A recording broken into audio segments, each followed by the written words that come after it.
Good morning. This is Allison Penna, aka Bad Widow. And today I want to tell you a story about why I feel that well-meaning secrets and lies are still toxic. When 6 weeks before Dave and I got married, he was talking to me late into the night. Neither of us had ever been married before. We were both pretty stressed. And I could feel that something was wrong, but I didn't know what. And 6 weeks before we were married, we both discovered at the same time that he was diagnosed bipolar, with all that implies, which honestly, I had no idea what that would mean. And I was asked by someone who also loved Dave to keep this a secret. We won't tell anybody. And I agreed. And it was the worst decision of my life. I cut myself off from my family and friends who supported me, so I was isolated and lonely in this secret.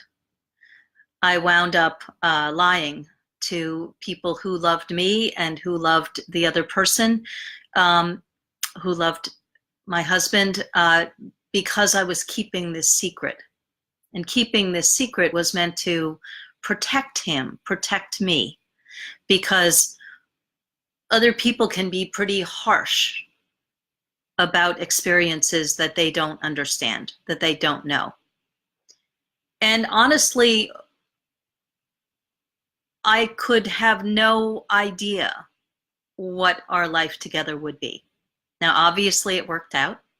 We were together for 25 years. We had really an extraordinary love affair, and it was a roller coaster, in part because he was bipolar. So for 2 years, I kept this secret. For 2 years, I became less and less healthy because I was cut off from all of my network of support. And he was less healthy because if you're keeping a secret like that, maybe there's something to be ashamed of.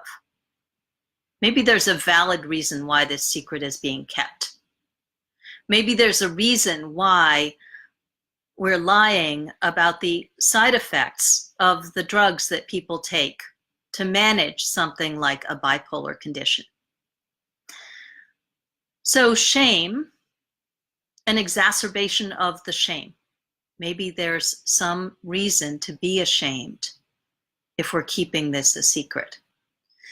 Fear of how people who are different are treated.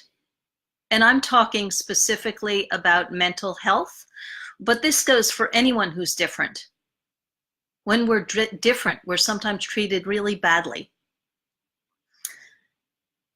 And so sometimes these secrets are kept to protect. And in my experience, they're almost always kept not out of any bad reason. They're kept because we love the person who has been diagnosed with this. We love them and want to protect them. And in the loving them and wanting to protect them, we lose ourselves.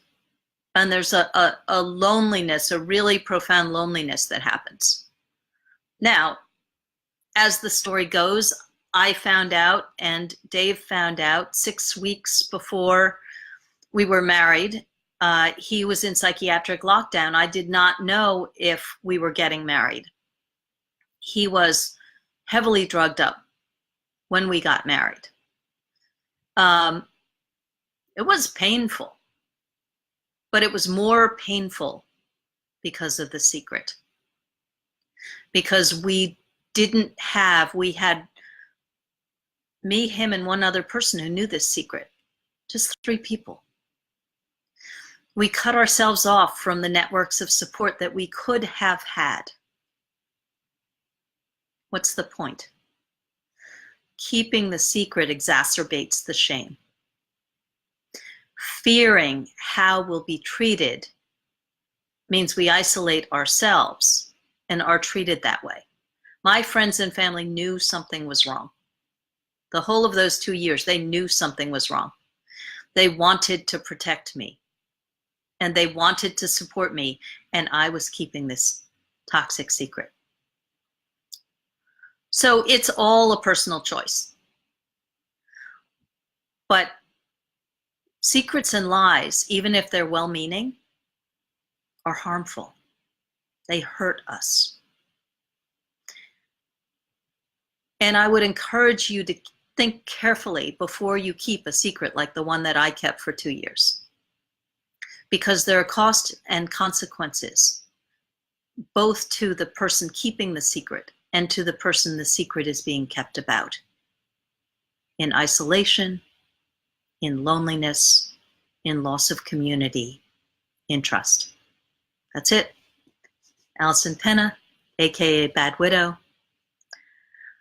Type yes below if you've had this experience or if you know someone who's had this experience.